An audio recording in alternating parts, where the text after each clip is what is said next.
All right, so I'm gonna move around. So if I jump down here, is everyone gonna be okay if I'm on the ground level? You all right with that? So if you're not, let me know. But I'm gonna kind of keep it moving. If you have questions, let me know.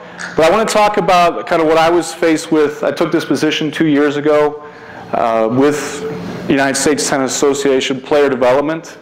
And you come in and you're like, okay, what am I dealing with? What is it that they want me to do? What are the goals?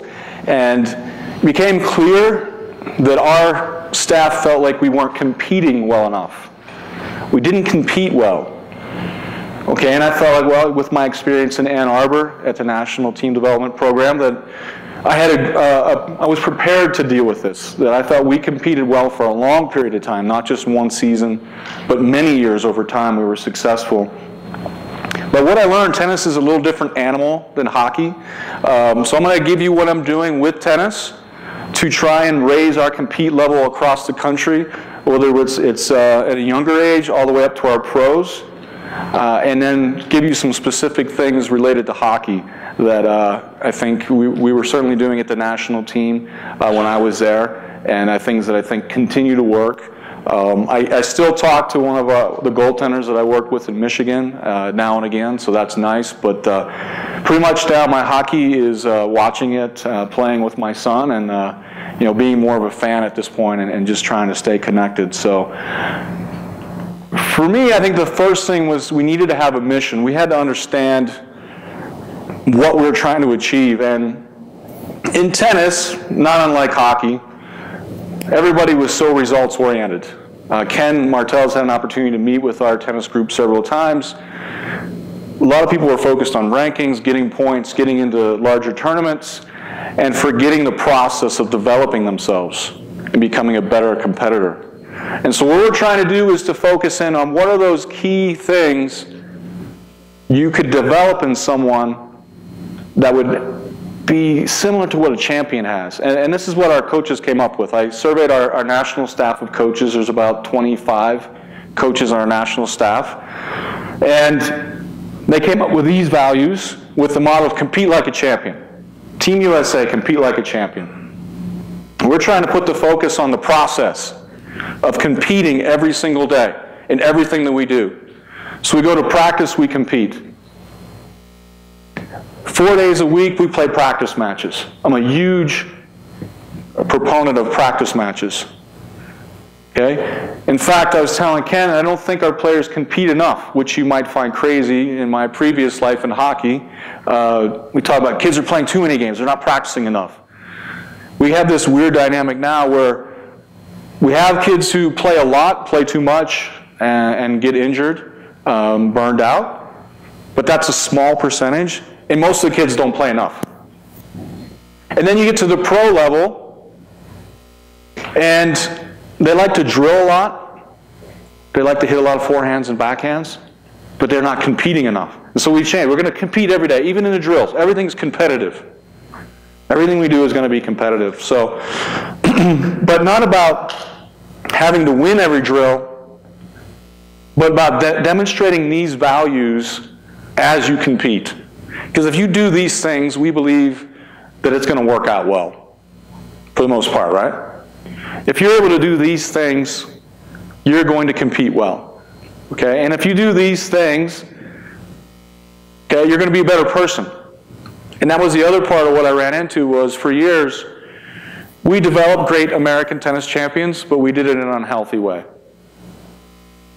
And I don't want to be a part of that. If I'm going to get into tennis, I'm going to do this full time, we're going to do it in a healthy way. We're going to try and do this the right way.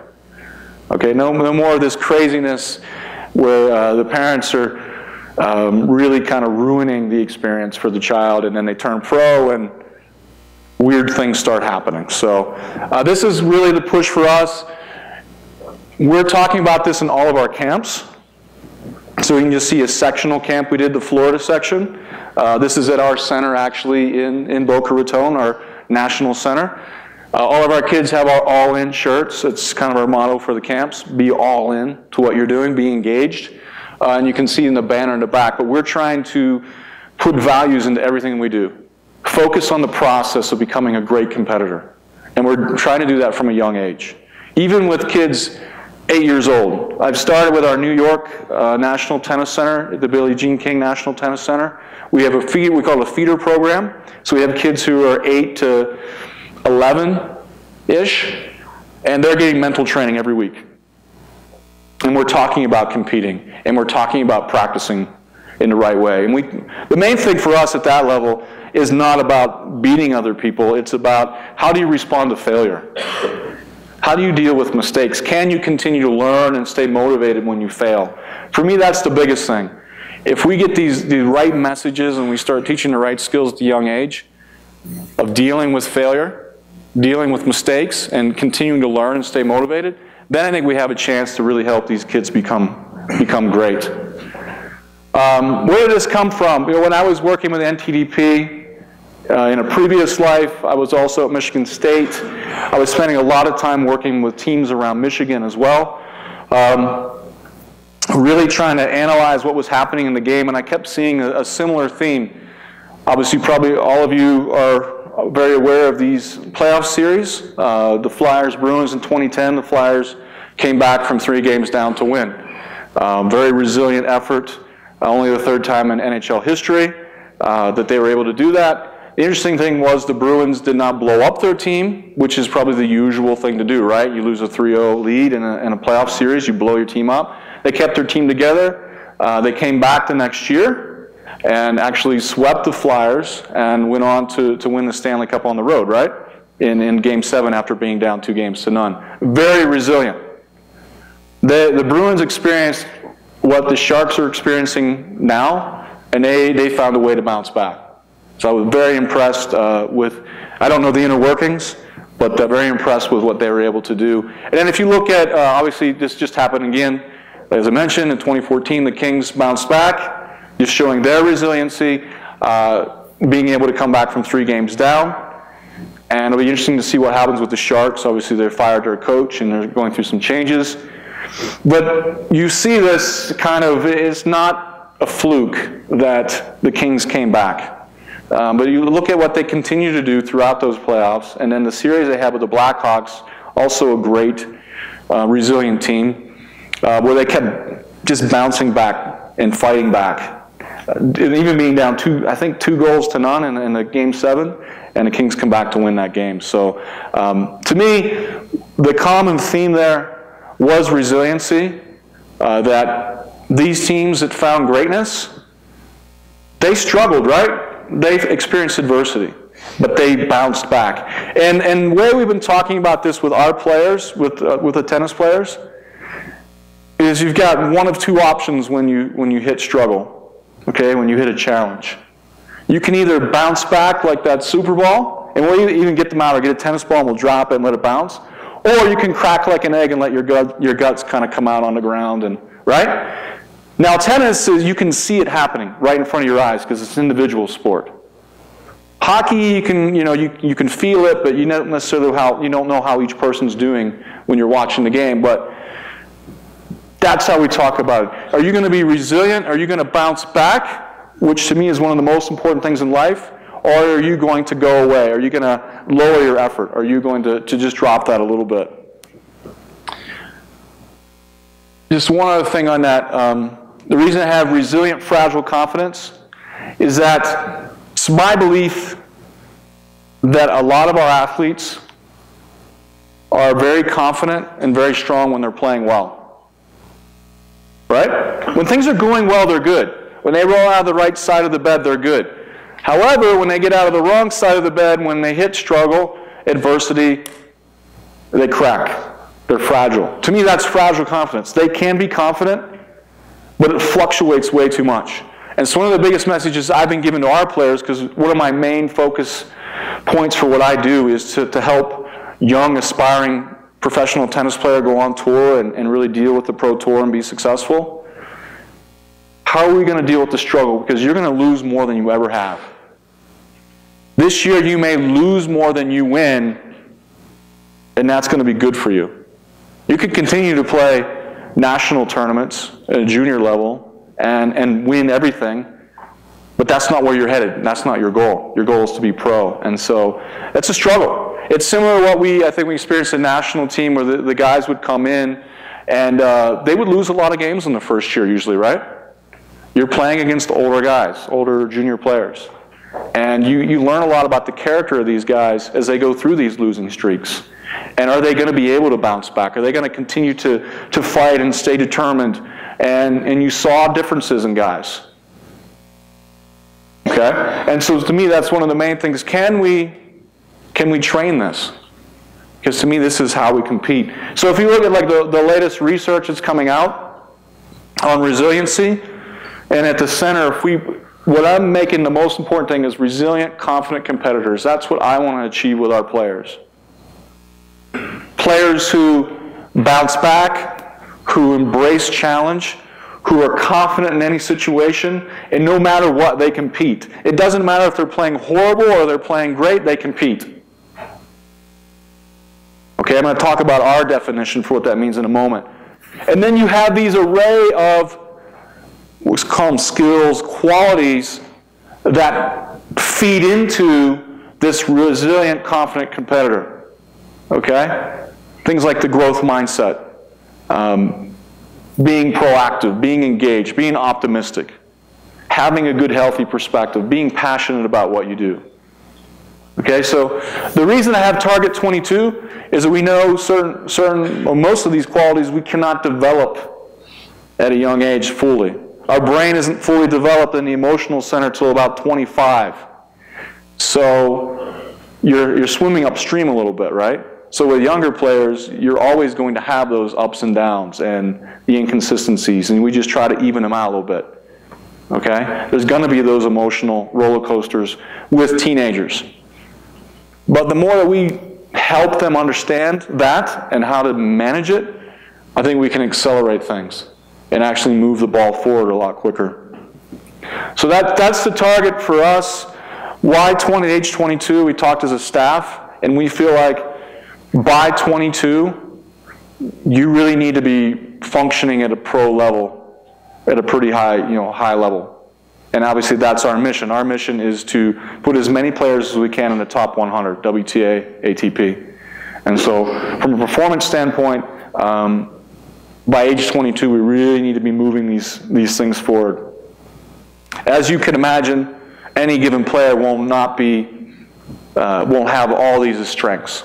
Even Rafael Nadal, or when we take any great hockey player, take Sid Crosby, or some of these great players, they're not going to have the highest level of all of these. It's impossible, I think. No one has a perfect profile.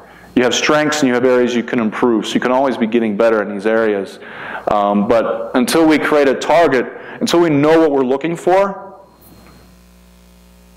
how do you know what you're trying to do, right? How do you decide on what you're doing on a given basis on the mental side? You need to have a target. What is a competitor that you want to have, okay, by the time that they go to college? By the time they're done with you? By the time, if you're fortunate, they have a chance maybe to play pro. What does that competitor need to look like?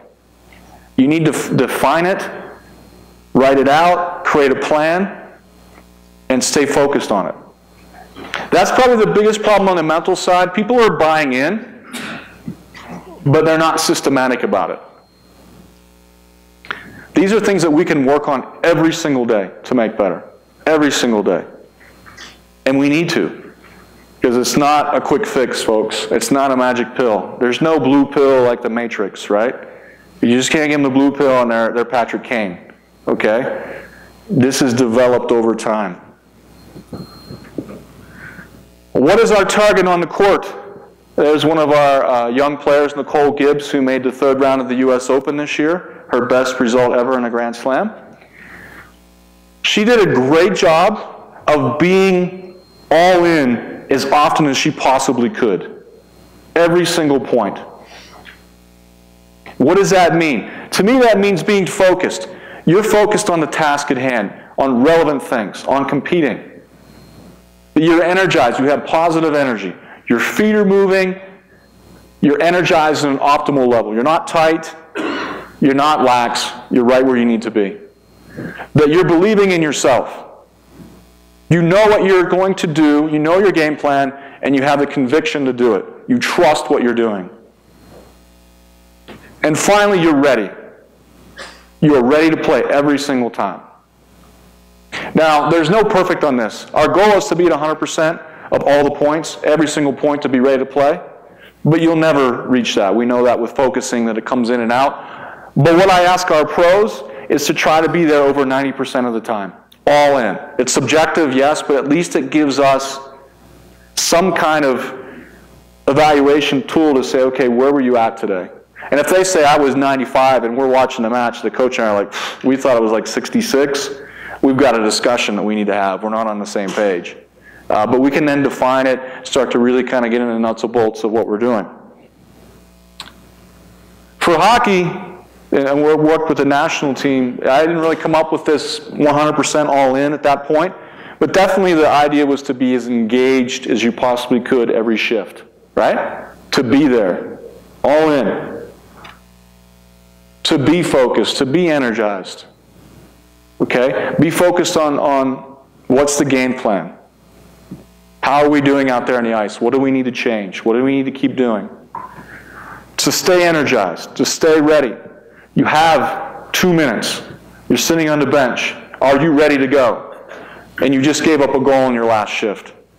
Are you ready to come off that bench and play a high level of brand of hockey? Are you believing in yourself? And are you ready to play? So it's a different animal in hockey where you have more starts and stops for the players. You know, in tennis we get a changeover, which is nice. We can kind of do some retooling at that point. But certainly hockey players have an opportunity, the skaters, to really kind of check in with themselves after every shift and start to adjust or commit to what they're doing out there. So to me, that would be the goal. Engagement, all there, 100%. Try to be there. Will they ever be 100%? No, there's no perfect. But that's the goal that we're trying to strive for. Can you bring your best self as often as possible? Make sense? Is there any questions on that? I think it's pretty straightforward, right? But again, we have to define it because our players don't understand it. Especially most of you work with 14 to 18, is that right? Did I get that? This is going to be new to them. This is going to be new to them for the most part. We have to define it for them. We have to show what it looks like. This is what it looks like. Show them video. This is what it feels like. How are you when you're at your best?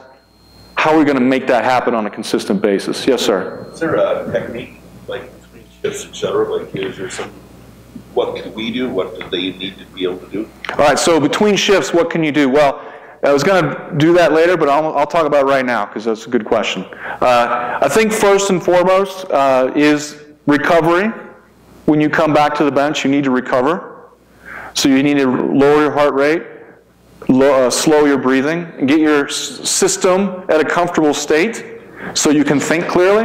Then I think you can communicate with your line mates, your D partner, about what's happening. It may be simple, like, hey man, we just got to keep the puck moving, let's go. Got to get up the ice, got to get it in deep. Might just be that. Or it could be you're not playing very well and you need, hey, look, we got to, you know, we really got to get back deeper into our defensive zone and help out. So there might be specifics, there may not be, but that kind of communication on the bench. As a coach, you want to spark that communication if you have to, if your players are not communicating, by asking questions. Like, so guys, what can we do better on the next shift? Talk with each other. That's great. Okay? That analysis is what they need to do, especially when they're younger, because the games really don't matter that much, to be honest. They do matter, but they don't. They need to learn how to analyze what's happening, coach themselves, and then make good decisions, right? And if they can do that, then you got something special. You'll start to see them raise their game. Then I think you don't want too much analysis, so you need to teach them how to think. And Sean McCann, who works here, talked about this in one of his articles. While you're performing, and right before the game starts, you think in bullet points. You think simple things. Okay? Get the puck deep. Whatever that may be. Not run on sentences. The guys are going on and on about how they're not playing well, their skates don't feel well. No, we can't worry about that stuff. What's one simple thing that we're going to do this next shift to change the momentum or to keep momentum? Right? Because simple is the key in all this. But simple can be very powerful if they've trained it, right? If you think of the old studies with John Wooden, he could say one thing to his players, and that meant something very complex. And that's what you're trying to do. Is I know if I say these 2 words to these guys, or they know if they say it to each other, they can get back into their game. They know exactly what they need to do. And then, so you got to get to that point where it's simple, you commit to something, and you go. This needs to happen. You got to get your mind back into the game. So before you're up, you need to be watching play, really engaged, ready to go. So that 3-step process for me. Does that make sense? The more you can define it and show them, write it down, give them steps, with this age group, the more likely they're going to be able to do it. And then you train it. I do this with our players now, but we will train changeovers. What are you going to think? I have them come over, they're playing a practice match. What are you thinking? They got to get it to simple. What's your simple command you're going to give yourself as you go into the next game? All right, now go out and do it. And go be all in. Teach them how to think. Teach them where to think. At the bench. Right? Before the face-off. Not while you're playing. That's all got to be, you got to be external focused. So I think the more we teach them, we make it concrete, the better chance we have. Okay? Other questions? All right. You don't have to try and get this all down. I'm gonna share this PowerPoint so we can have this emailed to you, I hope. But this is my thought on how you develop resilient, confident competitors. You have to work on 5 levels. You have to understand the person. They have to understand themselves. And I think this is why I get along well with coaches over the years, is that I know that unless their habits are good, they're training well, they develop themselves physically, technically, tactically. Sports psychology, we're putting Band-Aids on festering wounds. If that foundation is not strong, we're putting Band-Aids on stuff that needs surgery, that needs work, right? So if their crossovers are poor, they're not able to create a lot of power with their stride, there's only so much I can do at a given level. They got to go back, and you know this. So that base needs to be strong. They need to understand themselves. They understand their strengths, things they need to improve on, have goals that motivate them every day, and they need to do the work. They have to have good habits. Okay? And then that's not enough. Why is that not enough? You might say, well, that sounds like a great hockey player, right? Why is that not enough?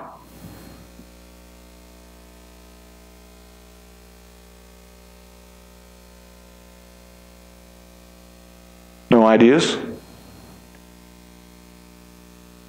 It's not enough because we have a lot of good practice players who aren't so good under pressure, right? Who can do everything you ask them to do, but they don't do it. Or they're unable to do it. And so you have to train the mind to think a certain way under pressure, and then you have to train it under pressure. All the time. Remember I talked about competing all the time. Competing. So we want to give them skills that they can use and then train it over and over again. So that's kind of the big point for me, and I'm going to focus on the top 2 pieces of this pyramid, is that we really need to help them get their mind under their own control and their emotions, and then train it under pressure. How are we going to do that? Just like with the on-the-bench routine that we talked about, train it. Put them under pressure. Are they going to do it? We know that they go back to their old habits under pressure. So until you develop the habit, it's not going to happen. I want to start with a growth mindset, though, because all this stuff was with the mental side. Unless they're bought in, they're open to it, it really doesn't matter, right? I can preach all that I want, but until they get it, and I have these experiences where I'll work with a player for 2 months, 3 months, and then the light bulb will go on, like, oh, this is what you're saying. But it's because they experienced it then. They finally kind of internalized it, experienced it, understood it. So they can understand it at a rational, logical level, but until they experience it emotionally and understand how to use it under pressure, it's really just kind of textbook stuff. And so the more that we can get it out on the ice and show them how it works, the better. The growth mindset, you probably all are aware of that, right? That's Dweck's research on growth and fixed mindsets. Is everybody aware of that? The growth mindset, believe that your efforts lead to development, willing to work, task focus, whereas a fixed mindset, it's all about showing your talent, your innate talent. Really working hard doesn't change results. And obviously you get two different kinds of motivation, right? When you look at how they're going to train. I think we got to really work on this growth mindset from a young age. We should be setting goals with young kids, not complex goals, but simple goals. Process things. Like, hey, we're working on this today. All right, what does that look like? Show it to me. Yeah, okay. And then reward those small steps. And that can be the character, mental stuff that I was talking about as well, competing. We'll set a goal. Okay, everybody, we want you to work on really, after you miss a shot, taking a little extra time and making sure you're ready to play, that you are on your toes for the next point. So we define it, and then we ask them to do it in practice, and if they do it, we reward them for that process, and if they don't, then we give them feedback and encourage them to do it. So getting very specific, as I mentioned before, helps with the growth mindset. Develop a growth mindset early on because they start to see how, geez, you know what, when I do get up on my toes, I seem to play better, right? Which seems pretty simple, but again, for the fixed mindset person, they can just hit the ball or they can just skate great. It's not about anything specific that you're doing to help them. I'm just good because I'm good, right? I've always been good. I've always been better than everybody else. We know how that goes when you get to the top, if you're lucky. Talk with your players about every game is a learning opportunity. Every practice is a learning opportunity. Let's learn from each one, which goes in line with what we're trying to do now with our players is to get all of them to journal and to reflect on what they're doing. Having them write a few things down about their practice, how they progressed on their goal. Reflection is one of the most powerful tools that we need to take advantage of as coaches, to get them to think back on their performances, on their practices. There's research coming out now that people who spend 5 to 10 minutes every day reflecting on what they're doing, they make stronger connections in their brains so they can access that information quicker later on. And the cool thing is, not only can they access the information quicker later on, they can also adapt it quicker to new situations. And that's what we're trying to do, right? We're trying to teach them something, but then we need them to use it in a whole variety of situations that we're faced with in hockey. Does that make sense? So we have to be able to really get them involved in reflection. Very important from a young age. Again, at a young age, it's simple. With teenagers, they have the cognitive capacity to really start to break things down. They should understand their game. They should understand what they're doing when they're going well and what they're doing when they're not, and being aware of it. How else can you adjust yourself in the middle of a game, right? How do you know before the game, I feel a little bit flat today? You will see that with the players, but they don't make an adjustment, right? You're like, why didn't you get yourself going? I don't know. You have to understand yourself and what you're like when you're at your best, and when you're not there, you have to know how to get there. And this reflection, this journaling will allow them to do that because they start to learn from themselves faster. So I would have your players write about their practices every day. Can you get them to do that? I don't know. We're trying on our end to do it. We don't get 100% commitment to that. Maybe we can get them to do it once a week, twice a week, maybe just after matches. But you kind of pick and choose your battles, but I think it's very important that our players are writing, are reflecting on what they're doing. They're using their brain to really understand what's happening to them, that bottom of the pyramid that I showed you. Thoughts? So for us in tennis, it's a little bit of a problem because coaches like to go from practice to practice, right? I think you guys, depending on your situation, have more of an opportunity to do this. Just make it an expectation. After practice, everybody's going to take 5 minutes to think about what happened, what they worked on, how they got better, what they need to improve for tomorrow. We're going to start using our brains. Make it an expectation. Yes, sir? When you talk about it's easier for them to absorb, process, they journal, reflect, is it more important if they write it down or if they type it? Good question. More important to write it down for, I don't have all the science behind it, but it seems to be that when you write something, it's accessing the brain on a different level. And so when you write things, you're better able to remember those things. I think there's another effect to it though, sir, and that is that if you're struggling or you got a lot of stuff in your head, what do you do at night? You get out a pad and you write it down, right? You get it out of your head on paper, becomes far more clear, the solutions and the core issues, and then you can get it out of your head, stop dwelling on it, and you can begin to make progress, whether that's to take a break from it or actually begin to solve the problem. So I think it's very important that they write. Our kids don't write enough, and I'm not going to get on a tangent about that. That's not why we're here. Their handwriting is usually pretty awful. Some of the kids are good, but I think it's important that they're writing and they're using that part of their brain, and I think it's going to help them remember the things that they're learning. Do they share it? It depends on how you feel about that. I think it comes back to the trust level the coach has with the players. If you set the expectation, you have good trust with your players, then yeah, you can. The struggle for us, sometimes we might see a player once a week, twice a week, they come in, train, and they go off back to their primary coach. We may not be at a level where we're asking them to share that because we just don't have that coaching relationship developed, but I think in your case you can. And all this stuff like goal setting and journaling can become a monster if you let it too, right? It can become like 2 hours of work for you for a day if you want it to be. Keep it simple, keep it sharp, help them learn how to write specific things about their game. Give them prompts. Okay? Yeah, go ahead, Dave. Go ahead, Dave.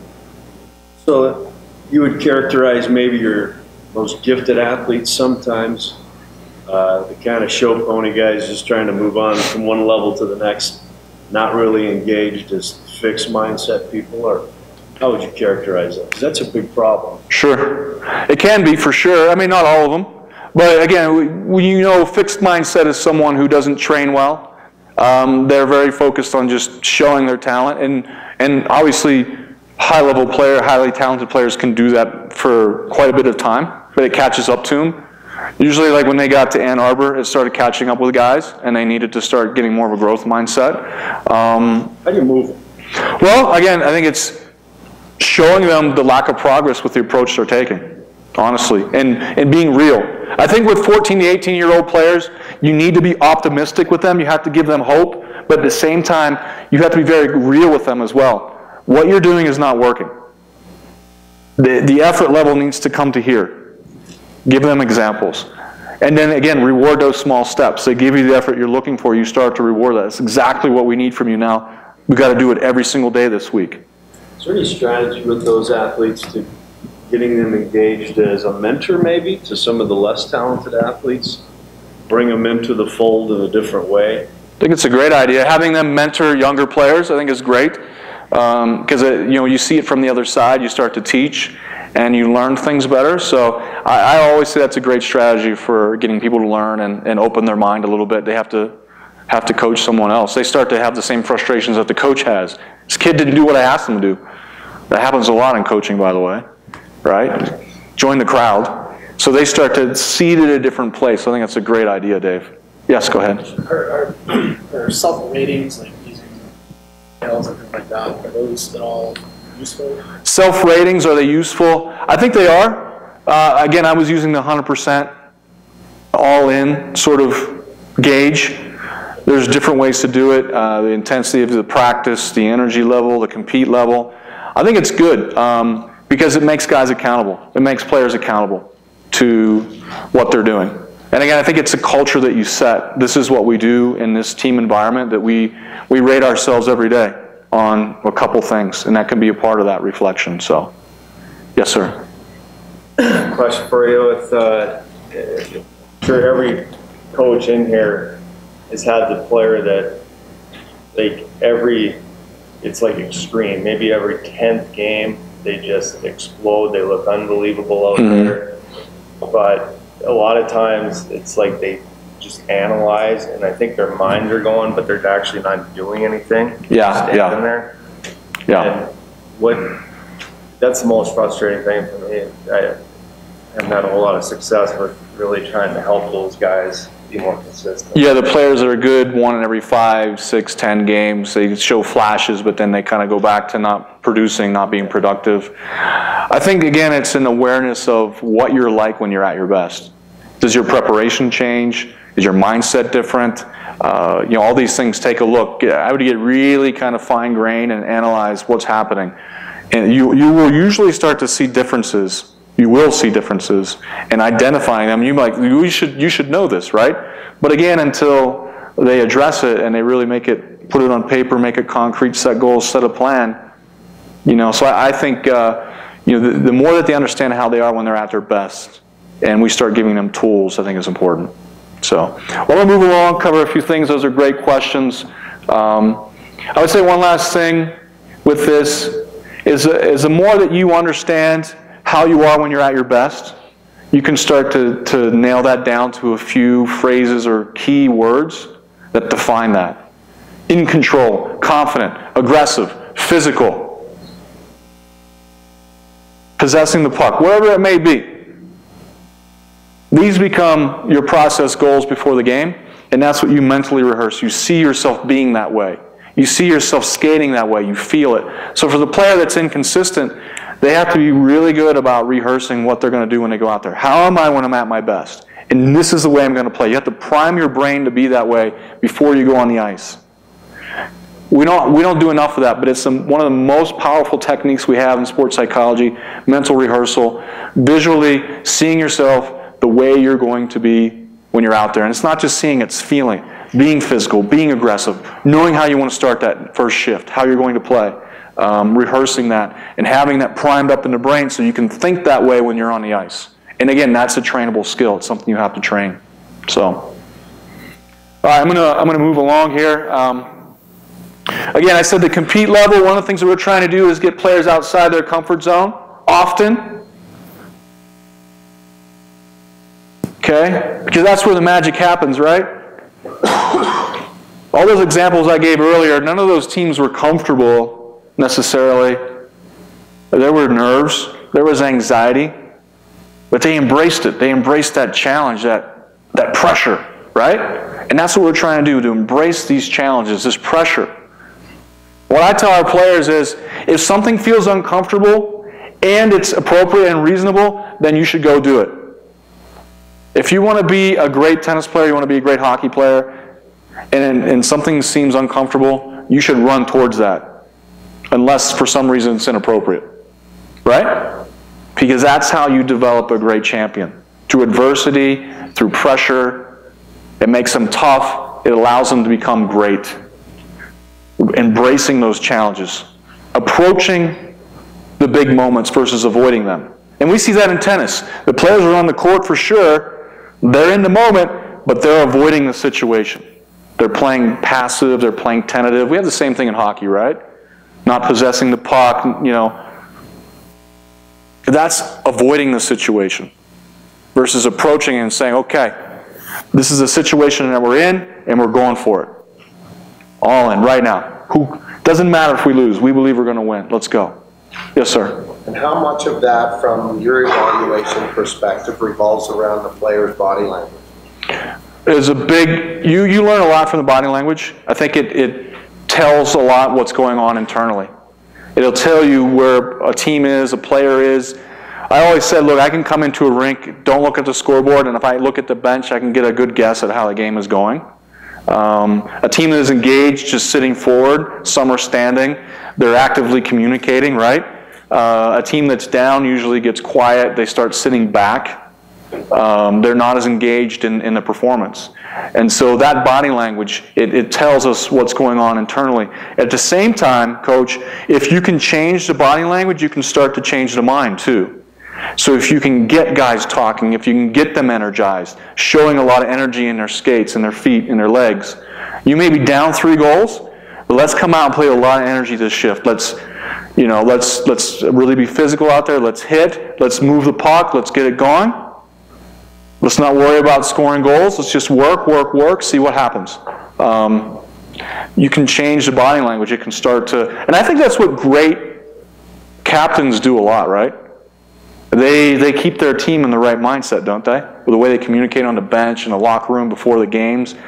They're always kind of chirping about, hey, guys, come on, you know, we got this, let's go. We're down 2-0, we got this, we're fine. We just got to do what we got to do. Those kinds of things, you see it in all sports, especially the team sports. So important. So the more you train your captains to understand what it is you're trying to achieve, and they're bought in, and they're there to really kind of motivate your team, I think you can, through the body language, through the team communication, you can really create a really nice, resilient culture. But you have to have resilient captains first. For me personally, I wouldn't necessarily pick the best player. I would pick the guys who are tough, who are resilient, who are bought in. Those are the guys I would look at, who are doing the work. Everybody has a different philosophy about captains, but if they're demonstrating the character that I like to see, then that's who I would go with, because you can get the high-end guys, the scorers, on board with those guys, then they're going to do what they do. So,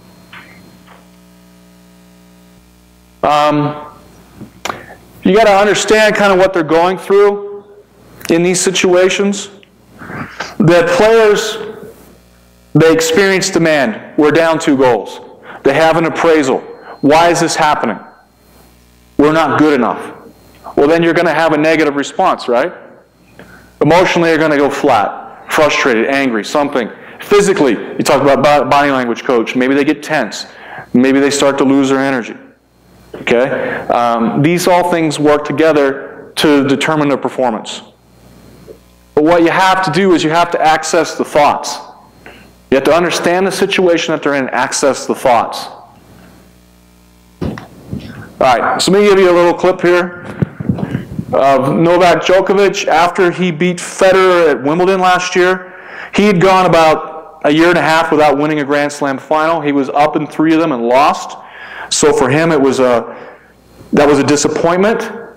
He had match points in the 4th set of this match in the final against Wimbledon and lost those match points, and then was able to come back and win. And I want you to listen to what he has to say.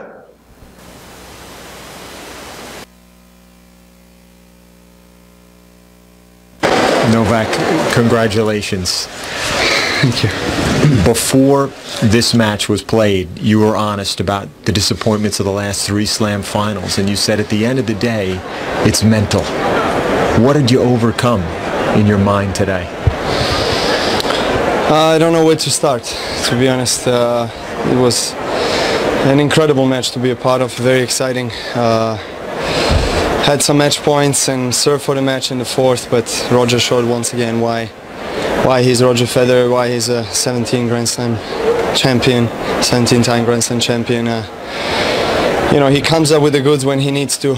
He served an ace on the match point, and nerves of steel, really. When I lost the 4th, obviously, the momentum shifted on his side, and I just needed to refocus and find the right purpose, you know, find that inner strength, that last drop of energy and inspiration, and just trying to be in the present moment, be aware of the occasion, be aware where I am, and playing the 5th set of the Wimbledon.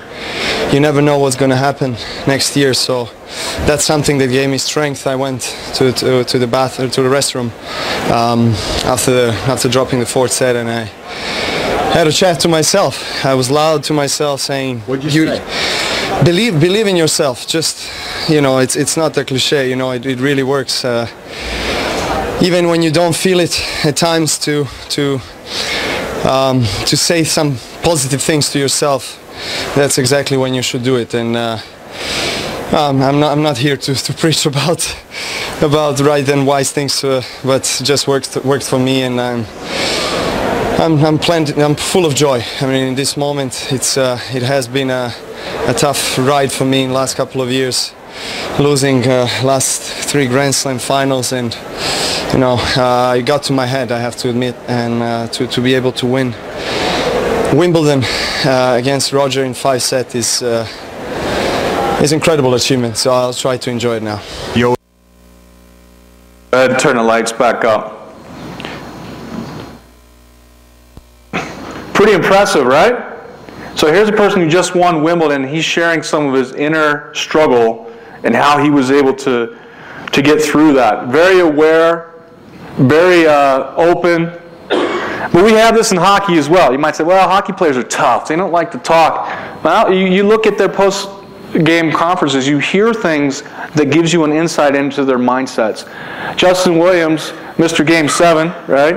After they beat the Hawks, one of his quotes was, you know, games have their own storylines. Every single game does. Every series does. Obviously, we were looking around after being down 2-0 saying this wasn't it for us. It wasn't going to end this way.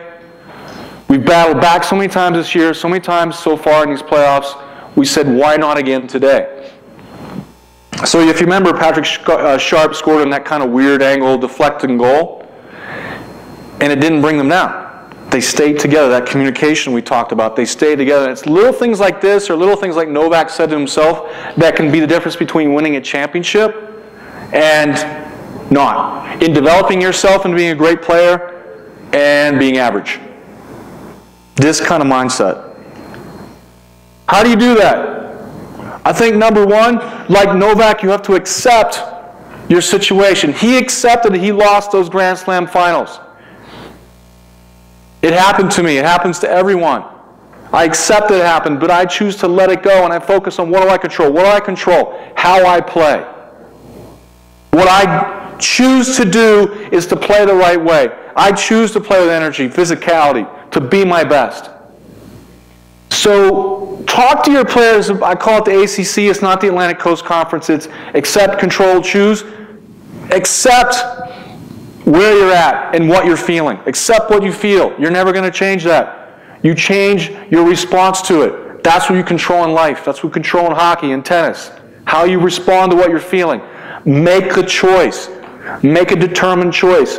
What I tell our players, before you go to the line to serve or return serve, the kind of thinking I want is, I will do this. I will serve it wide and set up my forehand. Before you leave the bench to go back on the ice, I will get the puck deep.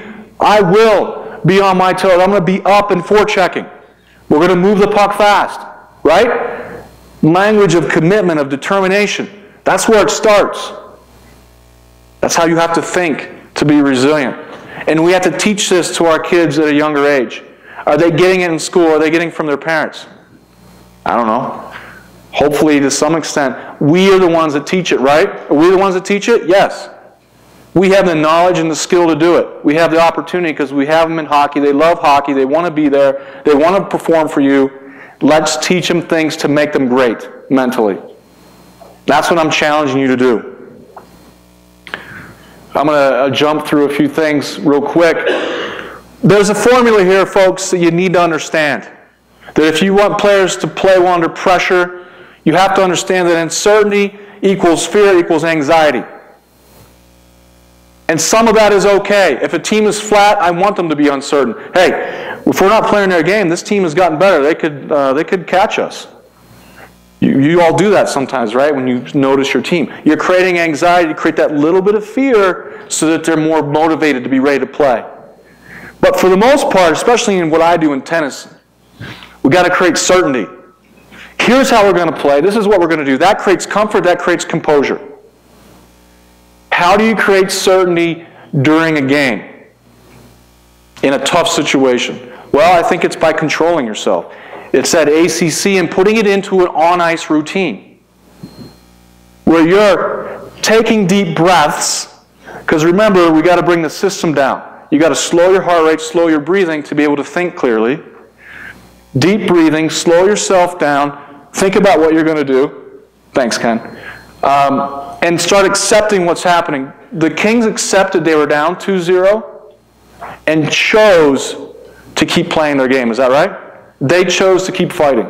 That was a choice that they made under a high-pressure situation when everything they ever dreamed of was right there. And a lot of times people go the other way, right? They chose to be great, to be resilient, to keep competing. And that's what I want our kids to do. But to do that, we have to accept, we have to let go of what's distracting us, what's bothering us. And we got to refocus on, like Novak did, on the positive. I can do this. But more importantly, here's how I'm going to do it, right? It's great to think positive, but you have to know how you're going to do it. Set a plan. It might just be the old plan that you're not doing. It might be a new plan. You need to have a plan. And in this case, this plan gives the players confidence under pressure. These are old pictures of Paul Kariya. You probably remember at Game 6 where he got lit up by Scott Stevens, comes back, I think scores a hat trick, that memorable game.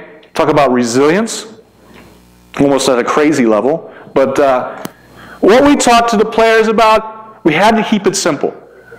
Still with 14 to 18, you still have to be simple. You need to be concrete. It's got to be sticky. Breathe and believe. When you're in a tough situation, when you're nervous, take some deep breaths. Start to accept and let go of what's happened. Hey, man, you know what? I'm a little bit nervous. It's fine. Happens to everybody. It's a big game. Start believing in yourself. Hey, great week of practice. I know exactly what my role is today. I'm going to go out with energy and I'm going to be physical. Here we go. I'm going to get the puck to the net today. You know what you need to do. That's the kind of thinking that we need, right?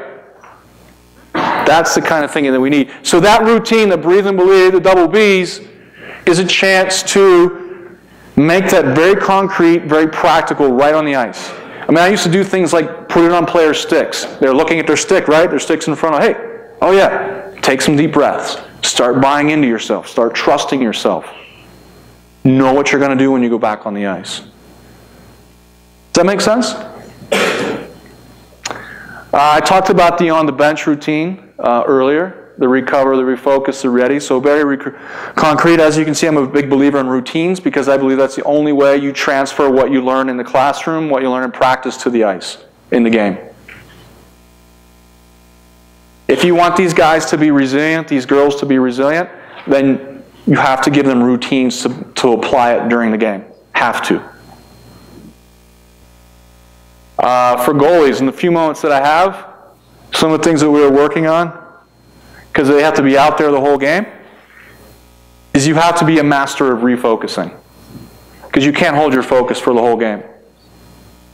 So when you get a chance, take a mental break. And that doesn't mean the puck's on the other end of the ice. I mean, that better be a quick mental break, right? The mental break is when play is stopped, let your mind go a little bit, if you can get it back. Because it's impossible to stay 100% focused all the time. When you go to the bench, you have the ice resurface, really kind of bring things down. Don't try to hold that focus, but know how to get it back. Know what you want to focus on. Triggers your focus. Is it tapping the post like Hexy? Is it doing a certain thing? You have your rituals that get you back to your focus, get you dialed in. For tennis players, what we're teaching them literally is you're going to return a serve is a very difficult thing to do. You got to be explosive. You got to be ready. Get in your stance. Take a deep breath. We can get in there, all locked in. Here we go. From here, and I'm 42 and my back's starting to hurt, but I still feel explosive. Like I'm ready to go. Okay? All right? So, I mean, for a young guy, a young girl, that's something they start learning that, to take that deep breath before a face-off, get in their stance, really all there. But that's something you have to teach. The only other thing I would say, I'm throwing things out quickly, is what do you do after a goal, score for the goalie? I'm a big believer in going for a skate, get away from the net. Remember accepting and letting go. Hey, you know what, crap happens, the puck went in. Maybe I should have got that, maybe it was a tough one. Get out of the net, go for a skate, almost like Eddie Belfour. If you want to go touch the wall, that's up to you. But by the time you return to the crease, you have seen what has happened, all right? Okay, that shot from the point, I didn't get to the right position, whatever. You erase it from your mind. Okay, it's gone, done. And you replace what you're going to do the next time. Okay, next time I know exactly what I need to do in that situation. See, erase, replace. But it gives the goaltenders something that they can go to in a tough situation. Get out of the net, take some deep breaths, start to see, erase, replace, deal with what's in your head, and get your mind focused back on what you will do, positive action. Make sense? All right, so I probably am out of time, so I'm going to hold these things. And I want to thank you for your time. It's been exciting for me to come back and talk to hockey coaches. I love hockey, as you probably can tell. So any chance I get to talk with you all, I'm excited. I'm going to be around for a few hours, so please come and see me. We can chat, open your ideas. Here's some of our young players who are trying to reach their dreams, just like the players you have. And that's the fun part of this, isn't it? Helping our players reach our dream. And I think if we really put more time into the mental game, we can start and really start doing a great job with this. So thank you for your attention and for your time, and I appreciate it. Thank you.